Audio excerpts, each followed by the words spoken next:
You first, when you take a look at both of these QBs, who had the most impressive start so far in the preseason? Well, to me, it was Shedeur. I didn't see any interceptions when he was out there. Didn't see anything like that.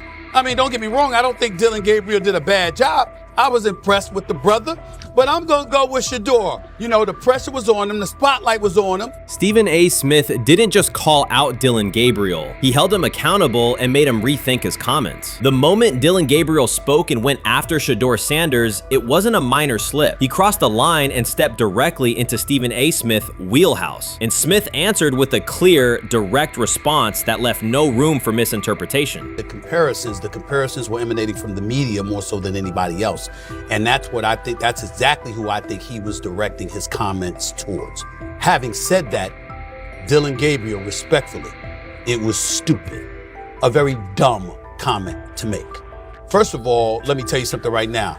In every walk of life, far beyond the parameters of a football field. This wasn't casual sports commentary, it was a decisive critique. Dillon Gabriel's comments were taken apart by Stephen A. Smith with clear, direct points. Gabriel, a quarterback with solid stats but limited top-level achievements, chose to take a public shot at Shedeur Sanders. Shedeur, who has handled sustained media scrutiny and on-field expectations, became the target of an unnecessary criticism. Smith responded by challenging Gabriel's standing to make that claim, and by defending Sanders on the facts. The outcome was clear. Gabriel overreached, and Sanders didn't deserve the hit. Dan Orlovsky would sit up here in comparison to Shedeur Sanders, who did no such thing, and say, hey, thought he looked better. I got to give him the edge here. I thought it wasn't bad. A pick six and a fumble, and we can get over fumbles. Have you heard anybody say that? I know it's possible. Have you ever heard anybody say, we get over? Stephen A. Smith responded immediately. As soon as Dillon Gabriel made his comments about Shedeur Sanders, Smith delivered a clear, point-by-point critique that drew national attention across the NCAA media cycle. Dillon Gabriel has a reputation as a good quarterback, not a dominant one. He can post strong numbers against opponents like Tulsa, but his performance has been inconsistent when the stakes and competition rise to playoff level. Well, those who produce get treated differently than those who don't.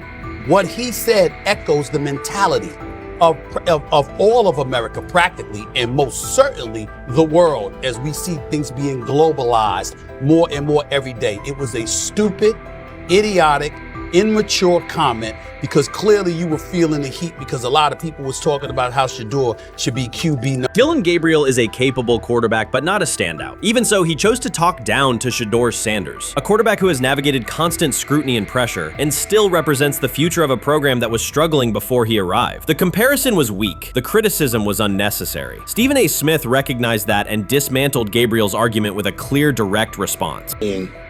How the Browns react to this, how the locker room reacts to this, how Shedeur reacts to this, because it was a clear shot at Shedeur. But let's say Dillon Gabriel's talking about the media. How could you be a brand new quarterback in the NFL and the first time you get behind a mic after your first game, you throw the media under the bus? That's arrogance. Stephen A. Smith excels in moments like this. When Dillon Gabriel made his remarks about Shedeur Sanders, Smith responded with a focused, direct critique. He questioned Gabriel's standing to make that claim, noting that Gabriel has transferred between programs and has not been a Heisman finalist. Without theatrics, Smith laid out why Gabriel's resume doesn't justify taking public shots at Sanders. Smith's point was clear. Targeting Shedeur Sanders, a quarterback central to his program's future and consistently under intense scrutiny, was misplaced. Gabriel's criticism lacked the substance to support it, and Smith methodically showed why. Content today on his 42nd I want you to be meaner. Birthday. That's number one. Number two, after the game, the Browns head coach Kevin Stefanski said there was a mix-up in the routes and that players were in the area that they shouldn't have been. Look at Stephen A's face. Look at Stephen A's face. Look at Stephen A. Oh my Lord. The strength of Stephen A. Smith's response was that he didn't just address Gabriel's remarks. He challenged the image around him. Dillon Gabriel often presents himself as an overlooked contender ready to surprise. But the reality is that his profile hasn't commanded broad attention. It's a clear reminder that not every opinion carries equal weight. In defending Shedeur Sanders, Stephen A. was direct and precise. Shedeur isn't just a quarterback. He is Deion Sanders' son, which subjects him to scrutiny far beyond anything Gabriel has faced. Even under that pressure, Shedeur has maintained his composure, shown confidence, and delivered in key moments that helped revive a program many had written off. Stupidity, all of it. I thought it was a clear shot at Shedeur due to the fact that his Oregon coach threw a shot at Coach Prime and Shedeur during their meeting at Colorado last year. But you know what? The cream rises to the top. Let's see what happens this week. I see a lot of the media talking about they think it was about the media and not about Shedeur. And I think that's a chess move. For Dillon Gabriel to take shots at Shedeur Sanders was a miscalculation. Stephen A. Smith made the mismatch clear. Gabriel's attempt to shame Sanders was unnecessary and counterproductive. You don't target Deion Sanders' son when Deion has turned Colorado into primetime television. It underscored that Dillon Gabriel has often played with a chip on his shoulder because the spotlight hasn't followed him. He has been around long enough to compile numbers but not to earn broad respect. That's why going after Shedeur was misguided. Sanders, despite ups and downs, drives headlines. Gabriel's most notable headlines have been his transfers. Stephen A. Smith pressed that point without hesitation, challenging Gabriel's standing and leaving his argument looking like a forced throw that turns into a pick six. You know what? Still needs to thank me a little bit more for that restaurant I treated him and his family to, because it was big time, and stop embarrassing me by going places and trying to use coupons. That's how pathetic he is. The point is that a pick six and a fumble is usually considered a bad day. Stephen A. Smith didn't need to raise his voice to make the point. He presented Dillon Gabriel as a player whose talk outpaces his resume and defended Shedeur Sanders with clear comparisons. That's why he called Gabriel out so directly. The comparison wasn't just unfair, it was forced. Now look at Gabriel's record. The numbers are solid and he can win against average defenses, but the resume lacks defining markers. There's no sustained Heisman contention, no late season surge that reshaped the national picture, and no postseason moment that cements a legacy. The track record reflects steady production, not top-tier impact. That's the gap Smith underscored. Gabriel's criticism of Shedeur Sanders wasn't supported by what he has accomplished, while Sanders continues to carry a program under constant scrutiny. Let's see some of them step up and make some plays out there. Ain't no way. Gabriel Ain't no way. He's not built like that. No way. And this one is picked off and going back the other way. They have never loathed college football itself. They have resisted the people determined to reshape it. When Deion Sanders, black, direct, unapologetic, walks into a room of power brokers and speaks with authority instead of deference, critics recoil. During his playing days, they complained about celebrations and gold chains. Now that he is a head coach, mentor, and father, they label him something more polite, but just as dismissive, a problem. At Big 12 Media Days, Sanders addressed the accelerating chaos of the name, image, likeness market. He said college football needs a salary cap, not to hobble players, but to impose order on a system that showers unproven freshmen with seven-figure promises while the rest of a roster hunts for scraps. He called the situation unsustainable. Within hours, ESPN commentator Paul Feinbaum branded him a hypocrite, arguing that Sanders profited from NIL at Jackson State and now wants rules only because his most marketable athletes have moved on. The accusation spread quickly because it fit a comfortable storyline. Outspoken black coach gains from change, then protests when the advantage disappears. That framing ignores context. Sanders never criticized players earning money. At Jackson State, he urged corporate sponsors to partner with athletes who had been invisible to major brands for decades. What he wants now is stability, standardized guidelines, basic financial literacy, and roster balance that prevents locker rooms from fracturing over uneven payouts. When other coaches, Nick Saban, Dabo Swinney, Lane Kiffin, voiced similar concerns, they were praised for foresight. When Sanders spoke,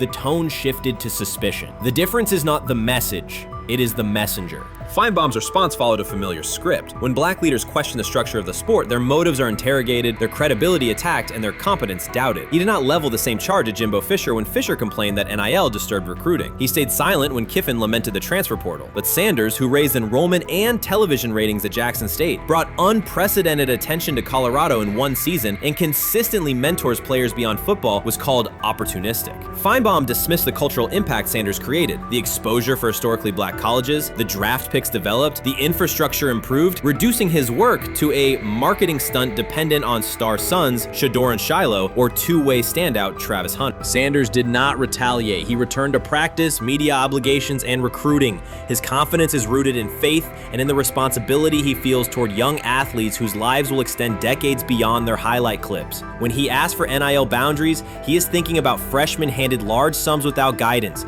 families unprepared for sudden wealth, and programs that abandon kids once production stalls. He has watched that cycle from the inside. He wants protections, not restrictions. Critics predicted Colorado would fade once Shedeur and Hunter leave. Instead, Sanders signed blue-chip quarterback G.J. Lewis and a wave of transfers eager to join a program that values personal growth as much as on-field wins. Recruits see a coach who challenges the status quo, who places black culture at the program's center without apology, and who will remain visible when social media buzz cools. They recognize that Sanders does not chase attention. Attention follows his results. Media outlets reduced the upcoming Buffaloes season to a win total prop. 6 victories, give or take. Sanders is playing a longer game. He wants to show young athletes, especially black athletes, that they can lead authentically, speak with conviction, and refuse to shrink for access. Success measured only by the scoreboard misses the point. If Sanders builds men who graduate with financial literacy, self-confidence, and community awareness, he will consider the mission successful, even if Colorado finishes with 5 wins instead of 10. None of that registers with commentators invested in an older hierarchy. For them, leadership should remain predictable, reserved posture, muted tone, minimal cultural expression. Sanders contradicts that image. The possibility that his methods could spread to other coaches, to other programs, threatens a model that has kept decision-making and revenue streams concentrated for generations. So the debate is not about hypocrisy or payroll ceilings. It is about control of the narrative and who is deemed qualified to write it. Sanders refuses to surrender that authority. He knows order is necessary. He also knows whose voices have been ignored whenever real reform is discussed. By speaking plainly, he forces television panels, athletic directors, and conference commissioners to confront issues they would rather defer: financial education, equitable resource distribution, and consistent national standards. Whether Colorado exceeds betting lines this fall will not change the trajectory Sanders has already set. He made Boulder relevant, energized recruiting beyond traditional power corridors, and broadened college football's cultural reach. That influence will persist long after social media debates cool. If his call for NIL structure eventually becomes policy, as the NCAA and Congress now contemplate, Feinbaum's soundbite will fade, while Sanders' imprint endures. In the end, accusations of hypocrisy say more about the accuser than the coach. Sanders has remained consistent: empower athletes, hold adults accountable, and inject stability before unchecked money corrodes the locker room. The people who stand to lose clout in that environment prefer the chaos they can manipulate. Sanders prefers a system that nurtures the players who make the sport worth watching. His advocacy is rooted in experience, not self-interest, and his critics will have to decide whether to engage with that reality or keep shouting from the sidelines. You can't fire the owner because he can't fire himself. Yeah, someone's head's going to roll, unfortunately, in this situation. And it's probably Stefanski and Barry. I saw on The Athletic. I don't think that's fair, by the way. Stefanski, that part. I agree. I was saying the other day on my podcast that Barry should be fired. And I said I wouldn't fire Stefanski, but a couple of people made the point of saying, well, if you fire the GM, you got to give him a chance to hire his own coach, which is fair. That's true. Mm-hmm. So I would fire Barry. I would hire a new GM.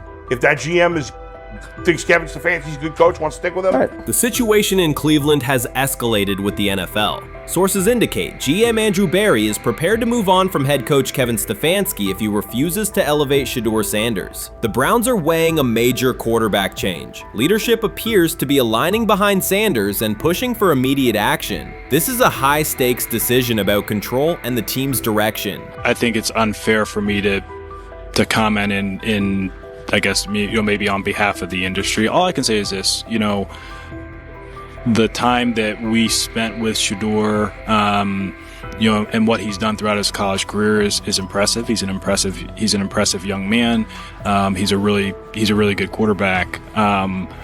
Sometimes, fit comes into play. And I'd also say this, there are 4 more rounds of the draft. And then maybe lastly, it's less about where you get picked and what you do after you get picked. That's really the most important thing. Getting to know him over the course of the spring, he has a ton of resolve. Andrew Berry appears to be at a breaking point. Pressure from fans and within the organization to play Shedeur Sanders is intensifying. Berry is pushing for a move towards Sanders, while head coach Kevin Stefanski remains cautious about altering the depth chart. The divide is clear. One side wants acceleration, the other a measured rollout. The organization is under heavy scrutiny, and the focus has shifted to when, not if, Sanders sees the field. Has the 4th highest odds of any head coach this season to be fired. He's clearly on the hot seat. It's been a discussion for really a couple years now, dating back to last season's 3-win season. And he's always had kind of hot and cold seasons. And now the sports books are saying he's 4th on the list.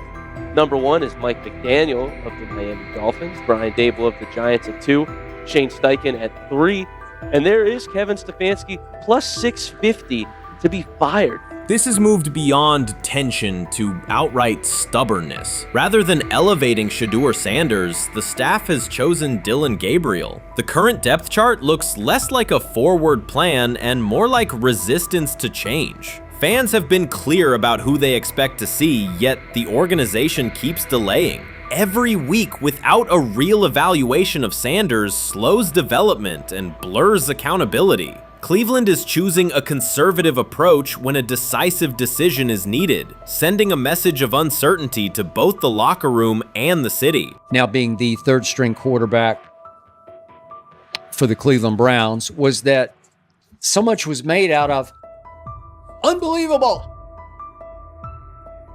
He actually made the team as the 3rd-string quarterback. Like that was a big deal. Like that was somewhat of a surprise to a lot of people. He should have been the 1st pick in the draft. Kevin Stefanski appears to be doubling down to validate his approach. Despite sustained demand from Browns fans to see Shedeur Sanders reflected in chants, merchandise, and constant discussion, he continues to keep Dillon Gabriel in front on the depth chart. The decision functions as an assertion of control rather than a response to momentum. Even with clear signals from the fan base, Stefanski is staying with Gabriel and delaying a full evaluation of Sanders. It is a deliberate choice to maintain his plan and pacing, not to accelerate change. Cleveland is prioritizing continuity over recalibration, keeping any transition to Sanders on hold. But yeah, I mean, the Browns are in a tough spot. They have wasted. You traded a ton of high draft capital to get Deshaun Watson. You've gotten nothing out of Deshaun Watson and missed an opportunity. Who knows who they would have drafted? Now, maybe they would have screwed up those picks and the Browns would still be in bad shape.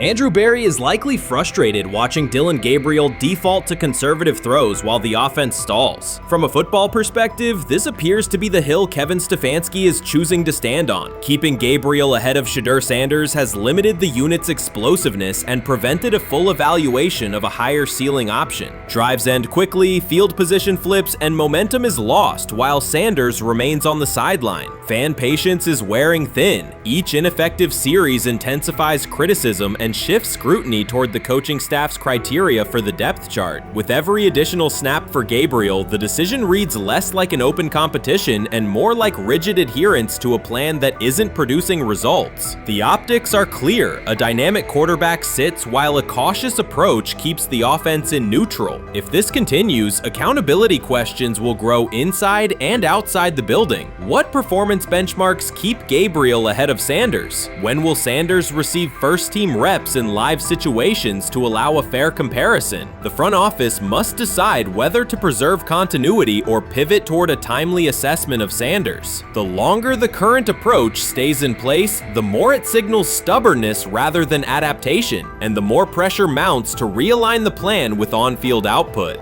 I honestly see it happening if the Browns lose a bunch of games. If they get 5 wins or less, I see the report coming out now that Stefanski will be fired. I don't want it to happen. I want the Browns to be good, win a bunch of games. I think that they're going to be a team that is slept on and can at least get 7 wins, which is why if they don't, I see Stefanski getting all the blame for that, and there'll be a new coach in Cleveland. Because their players, to me, are there once again. We've talked about the incredible rookie class. The approach in Cleveland lacks consistency. One week, Andrew Berry signals he wants Shedeur Sanders on the field. The next, Dillon Gabriel gets the reps and the plan stays conservative. Through it all, Kevin Stefanski shows limited urgency despite pressure on his job security. Fans are asking for an offense that can push the ball, change field position, and produce points. Instead, the unit leans on short throws and cautious sequencing. Gabriel's play keeps the ceiling low and momentum static, while a full evaluation of Sanders is postponed. The result is growing frustration and a clear disconnect between the front office, coaching staff, and expectations in the stadium. The NFL tried to teach him and his father a lesson. You don't act like that. You don't talk like that before a draft. We'll show you how our game is played. We will watch you plummet all the way. I think he would have gone undrafted except for that owner in Cleveland. And he is the key to everything because he is something of an against the grain maverick owner. He's kind of a wannabe Jerry. Fan speculation is growing. Some believe Kevin Stefanski lacks confidence in Shedeur Sanders. Others think he's prioritizing Dillon Gabriel for reasons unrelated to performance. A more extreme view claims Stefanski is manipulating outcomes to secure a buyout. Whatever the motive, the risk is clear. This approach is straining his relationship with GM Andrew Berry and alienating the fan base. Pressure is rising, Berry's patience is running out, and supporters have shifted from requests to demands. If the current plan continues, calls for a change in quarterback and accountability will intensify. Sometime last week, and then, and I just tweeted that out again this morning, and then today, the Joe Flacco one got posted. So running through this, and then of course we'll still have Dillon will be next, and then Shedeur will come last. As training camp nears, Mary Kay Cabot is providing straightforward analysis of the Cleveland Browns quarterback competition. The starter has not been named, but she has moved away from her earlier skepticism of Shedeur Sanders and now acknowledges his talent and potential. Cabot explained that if Joe Flacco is chosen to start week 1, it will mean he is the most prepared to play immediately. This approach would also give younger quarterbacks such as Kenny Pickett time to adjust, refine their skills, and maximize their potential while Flacco handles the early workload. She added that a Flacco start would not prevent Sanders from earning the position later in the season. The depth chart remains flexible, and Sanders' continued development could put him in line for an opportunity as circumstances evolve. Cabot also noted that Pickett could win the job for week 1, but he must demonstrate he can integrate smoothly with the offense and perform reliably under pressure. The Browns want a leader who can control the huddle, execute plays efficiently, and maintain composure. Pickett's performances in upcoming practices and preseason games will be critical in determining whether he secures the starting role or Sanders ultimately takes the reins as the season progresses. Things like that. It doesn't mean that that Kenny can't swoop in there and steal that job by them, but he's really going to have to show that he has a complete mastery of this scheme and this system, and that they don't have to dial it back a lot to put him in there. So these will be some considerations, and I do think that that as the preseason goes along, it will become evident.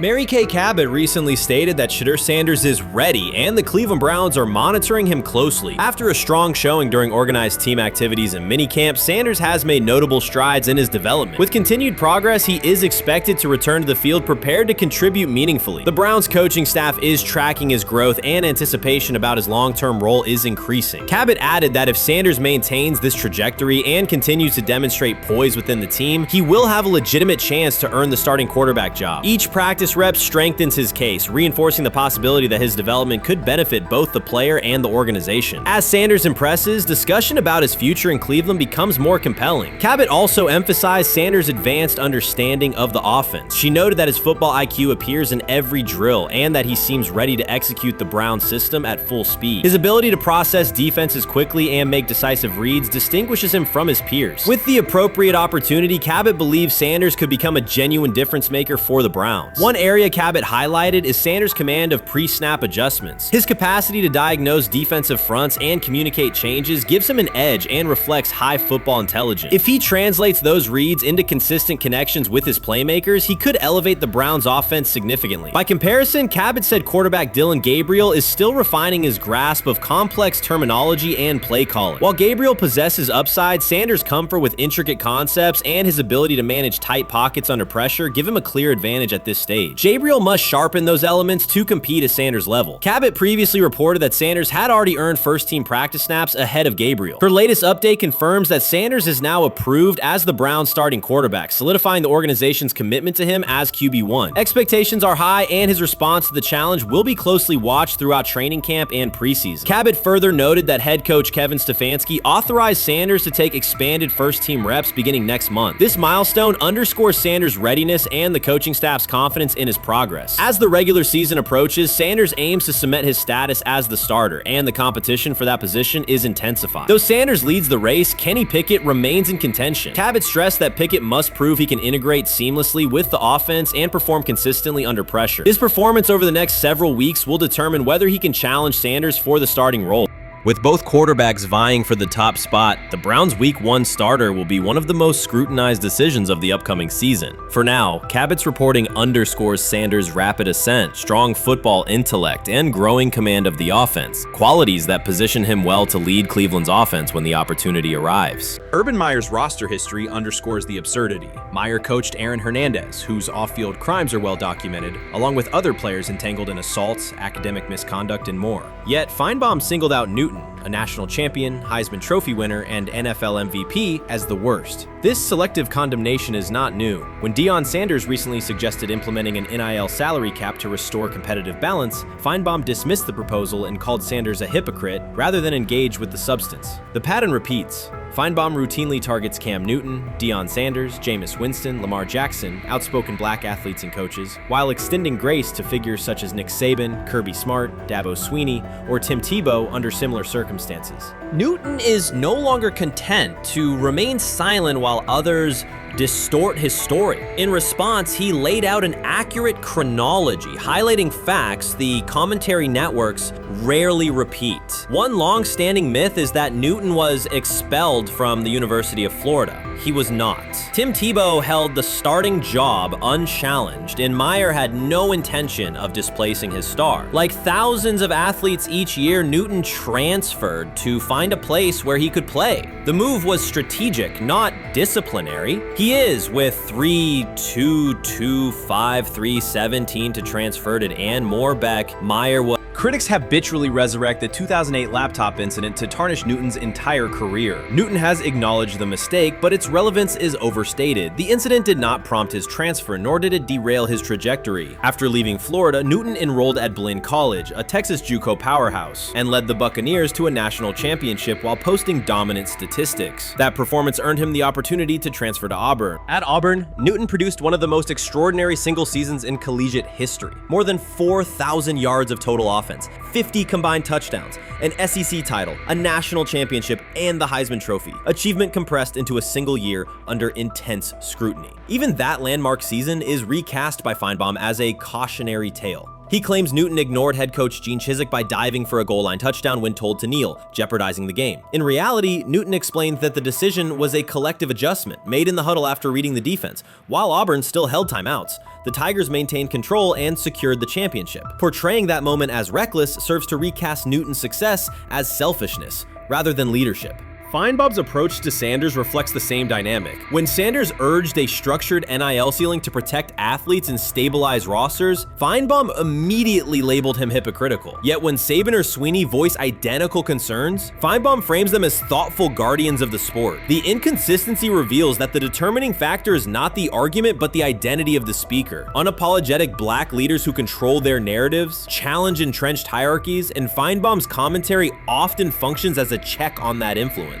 Newton countered Feinbaum's latest attack with a concise statement. "You're lying, Paul. Please stop." Behind those words lay a broader indictment of the media machinery that weaponizes half-truths. By calling Newton the worst player Meyer coached, Feinbaum was seeding doubt among fans, front office evaluators, and future historians. Newton, now an established media presence and entrepreneur, no longer depends on traditional outlets to correct the record. He reminded audiences of 3 essential truths. He departed Florida on his own terms, he led Auburn with support from coaches and teammates, and he captured every major accolade available in college and professional football without conforming to prescribed expectations. An unspoken rule lingers in American sports discourse. Black athletes may excel, but must do so quietly, gratefully, and without highlighting systemic inequities. Newton broke that expectation early by celebrating with unreserved joy, answering questions candidly, and refusing to minimize his personality. For some commentators, that confidence is reinterpreted as arrogance. Feinbaum's repeated attempts to undermine Newton follow a familiar script of policing behavior rather than analyzing performance. Yet, legacy rests not in a pundit soundbite, but in tangible achievements and public memory.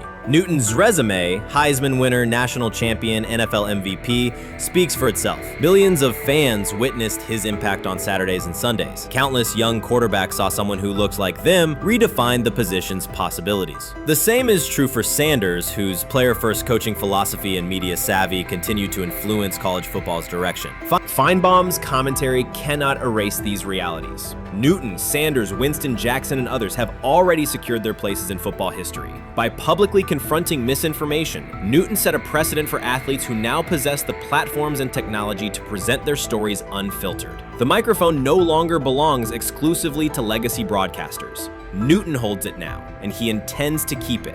A decisive shift that reduces the gatekeeper's influence and ensures that accomplishments are judged on merit rather than narrative manipulation. Honestly, guys notice it more when you're out winning games, right? If Cleveland starts off in a bad start, they're not doing well, and all of a sudden Shedeur or Dillon Gabriel are doing well in 7-on-7. They're throwing dimes.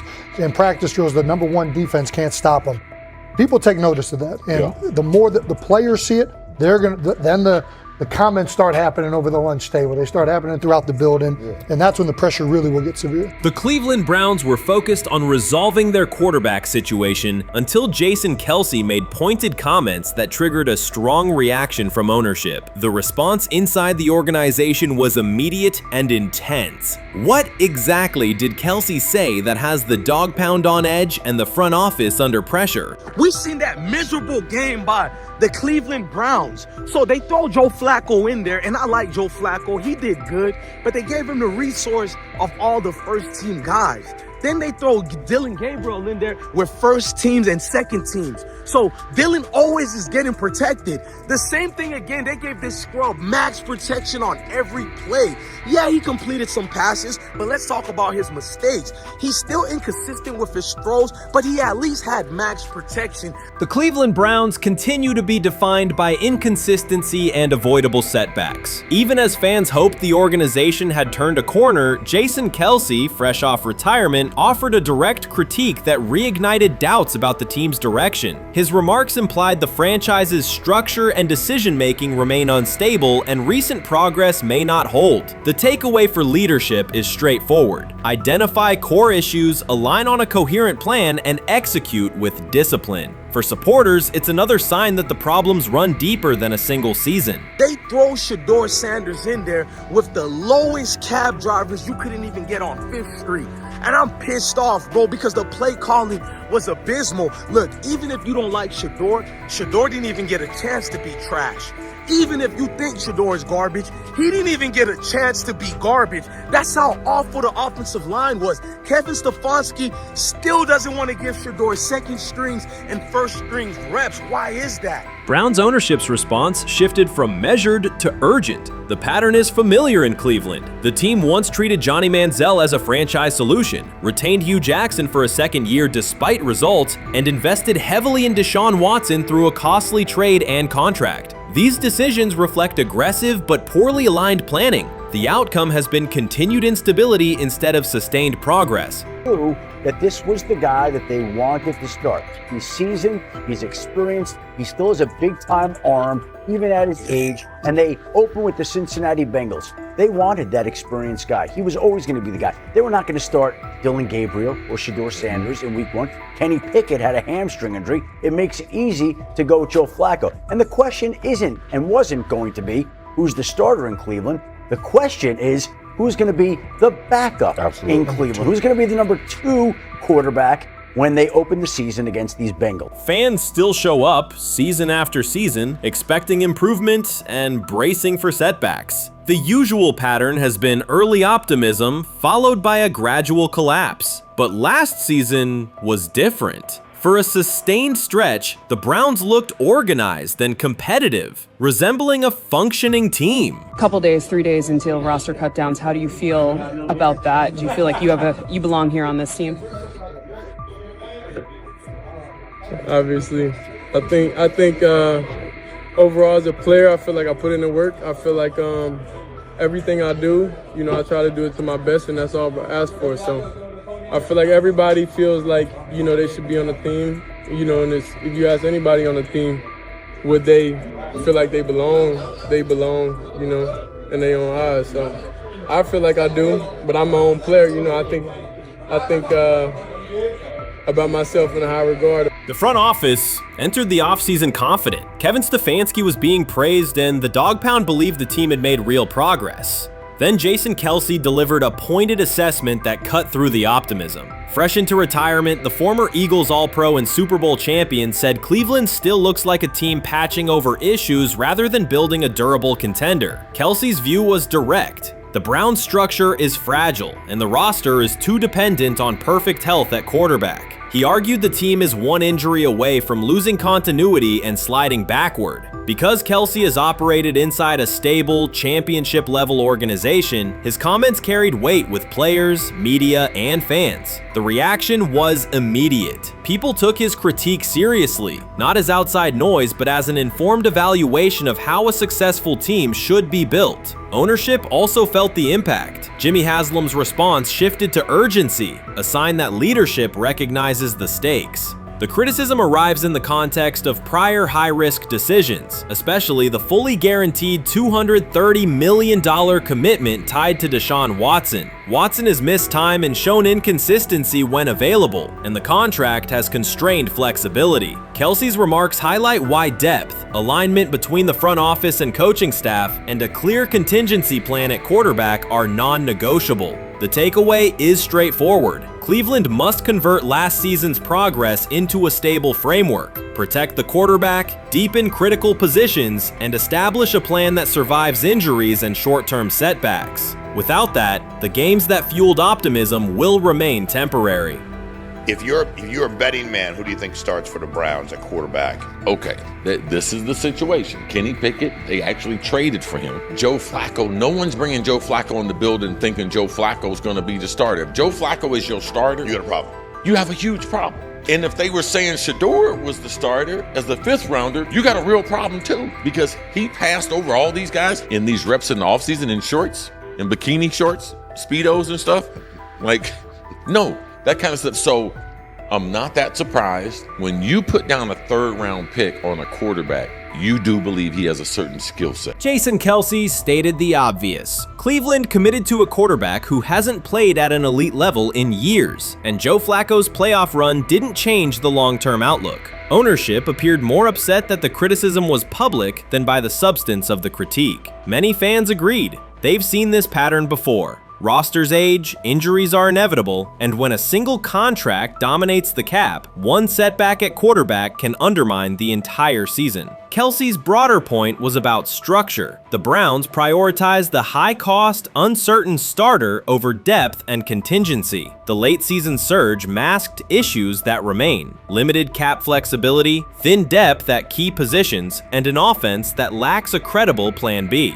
Fans recognize how quickly a strong defense can decline with injuries, and how an offense without redundancy stalls. The AFC North raises the stakes. Baltimore with Lamar Jackson sustains a top standard. Cincinnati with Joe Burrow returns to contention when healthy. Pittsburgh rarely slips below .500 under Mike Tomlin and wins with defense and consistency. In that environment, Cleveland can't rely on perfect health or peak form from one player. The path forward is clear. Diversify cap allocation, reinforce the offensive line and receiver depth, carry a legitimate backup plan at quarterback, and install a scheme that functions regardless of who is under center.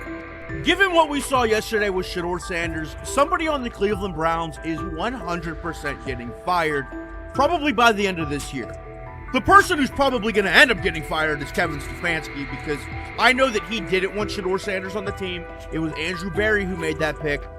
You can't really go against your GM. Bad things happen in this situation. But Shedeur Sanders is not without fault for what we saw yesterday. This is the play that we saw yesterday that has the internet just exploding, where Shedeur Sanders took like a 24-yard sack.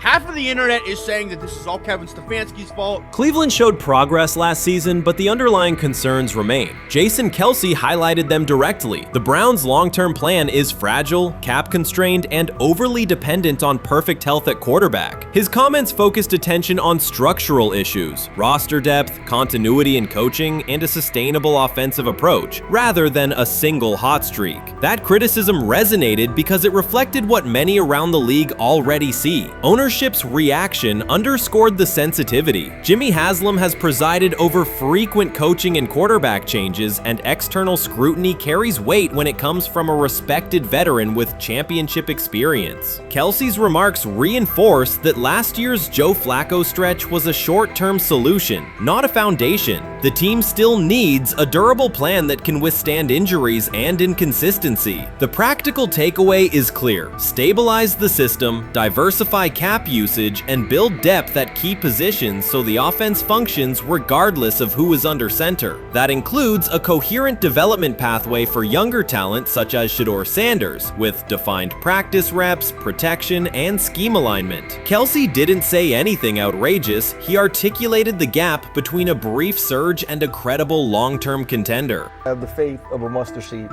Right, because this is the greatest resurrection since Jesus the Christ. Right, like at some point, Joe Flacco was thinking about getting into TV. Yeah. Right, Joe Flacco didn't have a job, and then now you not only come back and start for the Cleveland Browns late in the 2023 season, but they came back around to you. You're now the day one starter for a franchise that just 2 years ago was in the playoffs. The Browns' quarterback situation remains unsettled. Deshaun Watson was expected to be the long-term answer, but injuries and inconsistent play have prevented him from reaching an elite level. When the team turned to Joe Flacco after Watson's season deteriorated, Flacco immediately lifted the offense and produced results that highlighted the gap between expectations and reality. That a 39-year-old late addition could outperform a $230 million starter was not just a short-term surprise, it raised fundamental questions about roster construction and evaluation. Quarterback depth has been fragile, and the late-season surge masked broader structural problems. Jason Kelce's remarks made that clear. Cleveland is vulnerable if the starter is unavailable, cap flexibility is limited, and the offensive plan lacks a stable contingency. His critique drew attention to leadership and planning as much as on-field performance. Jimmy Haslam's strong reaction reflects the pressure on ownership. The organization has promoted a message of stability and progress, but Kelce's assessment suggested those gains are not yet durable. The path forward requires a realistic approach to the cap, a credible backup plan at quarterback, and a system that holds up regardless of personnel. Shedeur Sanders did not treat day 4 of Browns training camp as anything other than work. He completed 8 of 11 passes with 3 touchdowns, operating with control and accuracy throughout the red zone periods. The throws were varied, a well-placed ball to rookie Luke Floria that led him across the goal line in stride, a firm throw to Cade McDonald over middle after a quick read, and a tight window completion to Deontay Johnson at the back of the end zone with 2 defenders closing. The sequence showed timing, poise, and placement under pressure. While national attention centered on Joe Flacco's underneath completions and Kenny Pickett's option and rollout periods, Sanders produced scoring plays on schedule. The performance was not the product of broken coverages or end-of-period reps. It came within structured work with defenders in position and the offense executing standard progressions. The accuracy rate, 8 completions on 11 attempts, reflected consistent mechanics and decisions. The operation was steady from huddle to snap to finish. Despite that session, the distribution of first-team snaps did not change. Camp logs indicated that Pickett and Dillon Gabriel continued rotating with the starters, while Sanders remained primarily with the second unit. With the first preseason game approaching, that choice drew more attention from observers who expected productive days to be followed by expanded opportunities. The question surfaced again: what additional evidence is required to evaluate Sanders with the top group? The 3 touchdowns illustrated different aspects of his profile. On the throw to Floria, Sanders used a measured trajectory to lead the receiver away from contact and into the end zone. On the ball to Johnson, he identified leverage, held the safety with his shoulders, and delivered to a precise spot at the back line. On the throw to McDonald, he eliminated the first read, reset, and drove the ball into the window before the hook defender could squeeze it. Each score reflected a particular tool: anticipation, manipulation, and velocity within standard timing.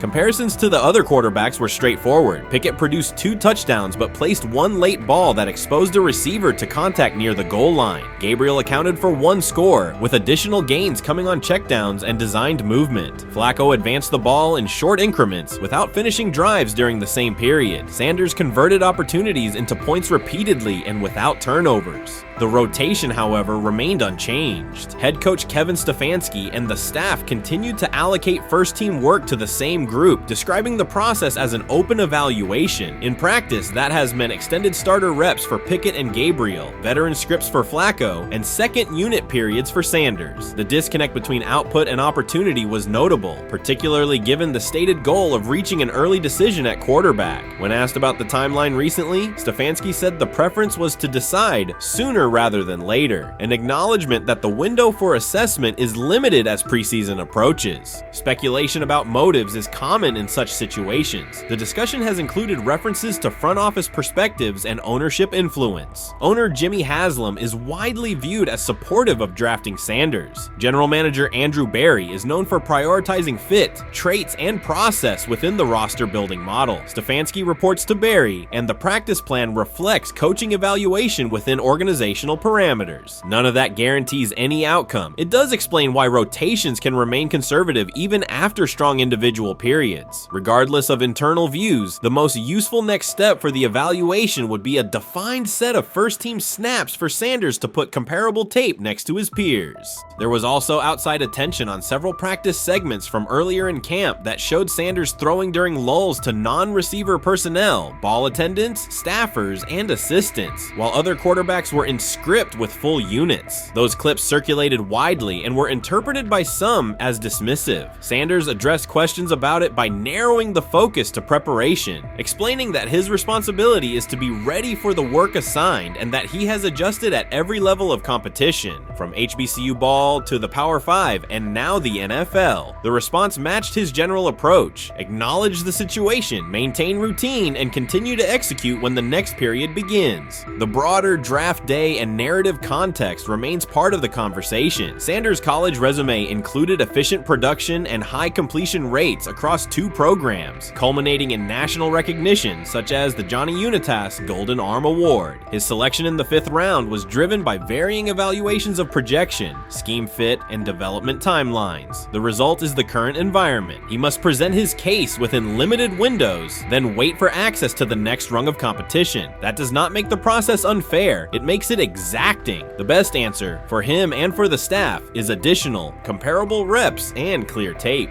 Fan reaction after day 4 was direct. Social accounts and comment threads filled with assessments that centered on performance rather than reputation. Sanders produced 3 touchdowns, avoided negative plays, and showed command in the red zone. Supporters pointed to that tape and asked for opportunities with the starters to verify whether the same rhythm carries over with the top receivers and linemen. The message was not about headlines. It was about the logic of evaluation in a compressed calendar. From an operational standpoint, Sanders' day reflected consistent fundamentals. His base was disciplined, his eyes matched his feet, and his timing aligned with route depths. On the Johnson score, he used a subtle shoulder turn to hold the safety before resetting and throwing to the back line. On the McDonald throw, the ball was out on the second hitch, arriving before the defenders could converge. On the Floria play, the arc and placement minimized the hit risk and maximized the run-through. Those are portable traits. They translate across units if the timing with receivers is established through reps. The staff's balancing act is real. They must prepare the presumed week 1 starter with sufficient continuity while also giving developmental players enough exposure to judge ceiling and floor. That tension is present in every camp. The cleanest path through it is to carve out defined first-team sequences for each competitor and evaluate the tape against comparable defenses and situations. High red zone, low red zone, third and medium, and 2-minute. Sanders' performance on day 4 strengthened the case for such an allocation. Context matters off the field as well. Earlier in the offseason, 2 speeding citations, 91 miles per hour in Brunswick and 101 miles per hour in Strongsville, prompted public comment from Barry, who emphasized standards and safety. Sanders accepted responsibility, stated that he learned from the incidents and moved on. In camp, he has kept the focus on football tasks, install retention, cadence management, protection IDs, and post-practice review. He has also continued to build rapport across position groups, including veteran receivers and defensive backs, so that timing and expectations are clear when reps arrive.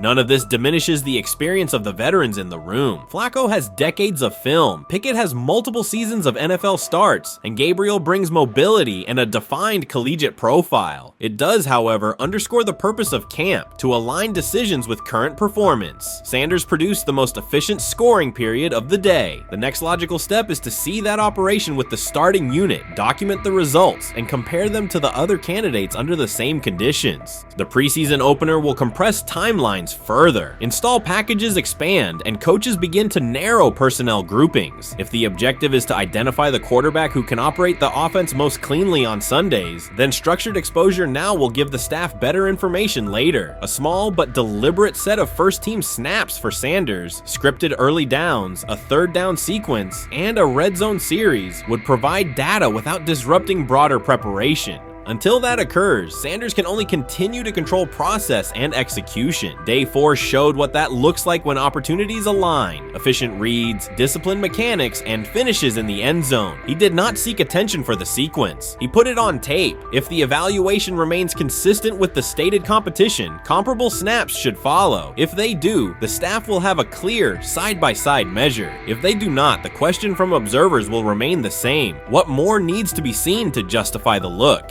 For now, the record from day 4 is clear. 8 completions on 11 attempts, 3 touchdowns, no turnovers, red zone precision, consistent control at the line and in the pocket. Those are tangible outputs. They merit a defined opportunity with the starters as the team moves toward preseason and the decision that follows. Whether or not that opportunity arrives immediately, Sanders has shown the preparation and execution necessary to be evaluated on equal footing. The next step is a matter of allocation, not speculation.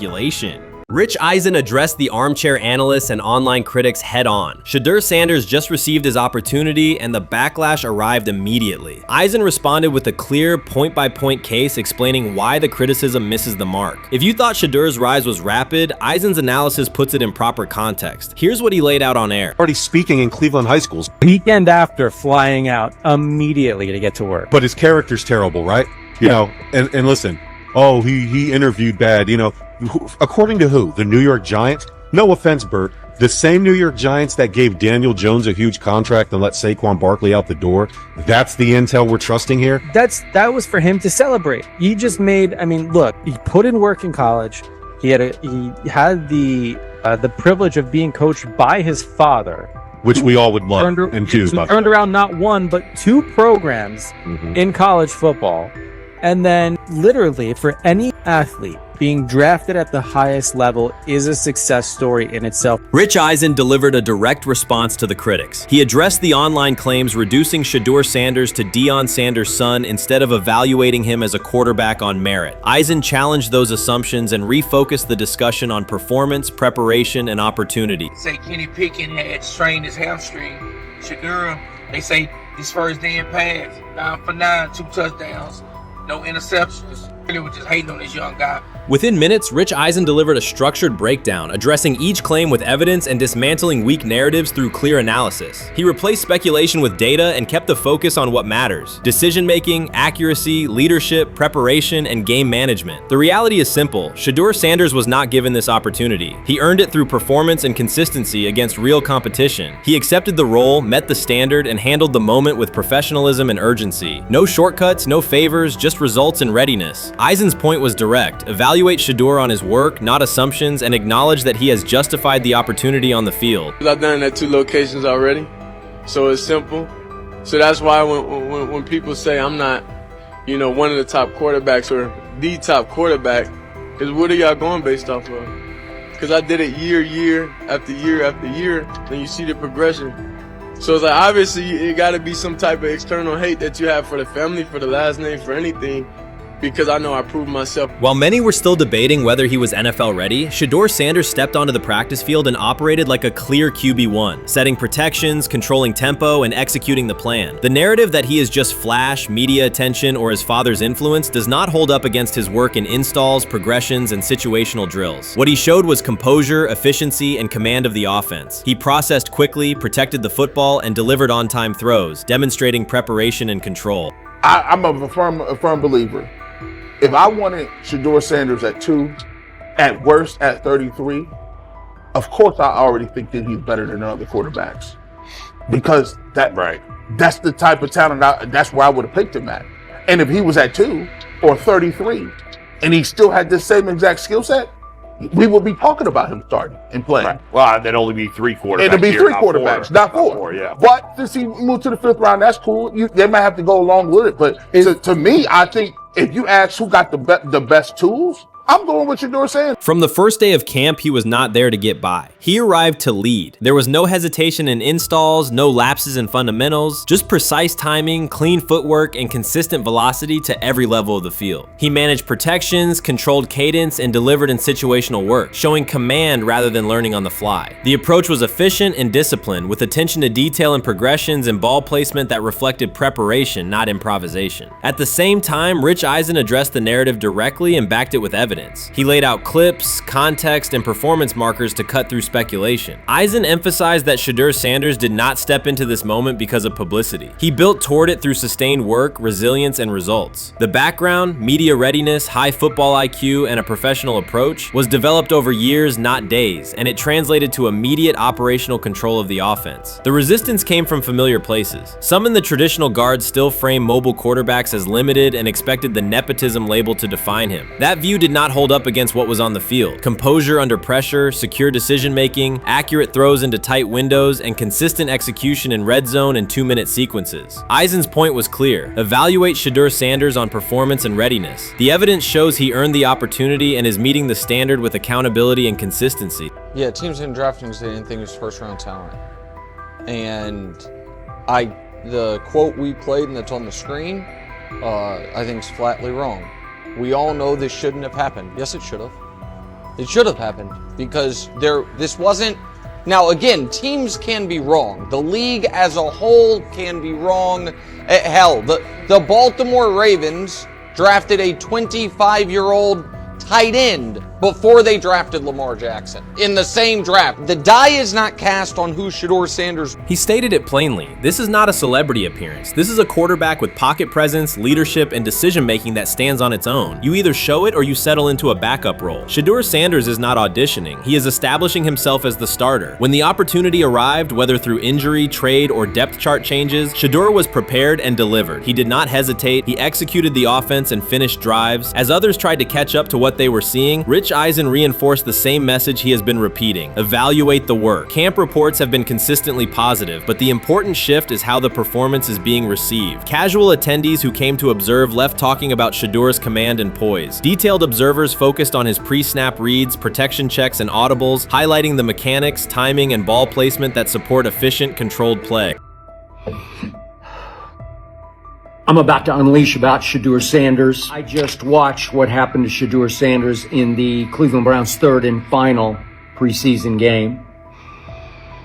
And I'm outraged, I'm sickened, and I'm saddened by the way Shedeur continues to be treated in the National Football League, now by those sorry-ass Browns and sorry-ass Kevin Stefanski. The Cleveland Browns are once again mishandling a promising quarterback. Skip Bayless criticized the organization for failing to develop Shedeur Sanders and for misusing his skill set. He argued that the team's decisions are undermining Sanders' progress and turning a major investment into a cautionary example. Bayless pointed to inconsistent usage, questionable play calling, and a lack of clear direction as key issues limiting Sanders. He said the Browns need a defined development plan and stronger support if they expect Sanders to succeed. Skip Bayless delivered a direct, critical assessment this week. After seeing Shedeur Sanders in a Browns uniform, he argued that Cleveland is mishandling the quarterback and undermining his development. Bayless said the team's approach shows poor planning and inadequate support around Sanders. He dismissed excuses about strategy and emphasized the need for better coaching, deployment, and protection. In his view, the Browns are setting themselves up for problems before the season begins unless they establish a clear plan for Sanders. Given the team's recent decisions, his reaction is understandable. Cleveland has a history of inconsistent quarterback development. Shedeur Sanders is a premium prospect, the son of a Hall of Famer, a proven college performer, and a widely recognized figure. The organization should prioritize his reps, protection, and a clear development plan, not place him behind Dillon Gabriel as if he were a secondary option. But I'm going to answer this question by saying Shedeur Sanders, and I'm going to tell you why. I think he's being set up to fail. That's right, I'm going to say it. Okay. Here we are on national television, right? There's been 11 practices, if I remember correctly. He's been starting against, he's been playing against the third unit. He's fourth on the depth chart. And then suddenly you throw him into the start line, and he hasn't had any reps for the first team at all. Think about that. So you're just going to throw him to the wolves like that, huh? I mean, you know, if he had first team snaps in practice. Yet here we are. Cleveland has one of the most publicized prospects and is handling him like a depth piece. The broader issue is the franchise's long record of quarterback instability and inconsistent development. That history colors every move they make. When the Browns draft a quarterback, fans don't anticipate a long-term answer. They brace for another reset. Shedeur Sanders should be treated as a priority, not as an afterthought behind Dillon Gabriel. Let's give him a chance. Let's give him a chance with the play calling. You know you have an offensive line that isn't playing that well. So what do? Why not just play the short game so he can get the ball out of his hands very fast to run a competent goddamn offense? Outside of that, Shedeur has to be better in understanding that the offensive line that you're working with right now is not adequate. Why not allow the players that are competing for a job, in this instance, Shedeur Sanders, to finish off the 2-minute drill? When Browns fans see another quarterback selected, they brace for another setback. The franchise's recent history, from Johnny Manziel's failed stint to the rocky handling of Baker Mayfield, reflects inconsistent development and short-term decision-making. Against that backdrop, Skip Bayless's reaction to Shedeur Sanders on Cleveland's roster was blunt. He argued the team is already mishandling a premium prospect by treating him as a secondary option instead of a centerpiece for the future. Bayless's position is straightforward. Sanders is not just a name, he brings proven college production, leadership traits, and significant visibility that can strengthen both the offense and the organization's broader profile. Burying him on the depth chart behind Dillon Gabriel signals a lack of a clear development plan and wastes early momentum. Instead, Bayless contends, Cleveland should establish a defined pathway, first-team practice reps, protection and personnel tailored to his strengths, deliberate play calling that accelerates processing, and measured in-game opportunities that build confidence and execution. In his view, the Browns need alignment from the front office to the coaching staff to prioritize Sanders' growth. Continuing to treat him like a depth piece risks repeating the same cycle that has undermined previous quarterbacks. Committing to a coherent plan gives Sanders and the franchise a realistic chance to convert potential into sustained performance.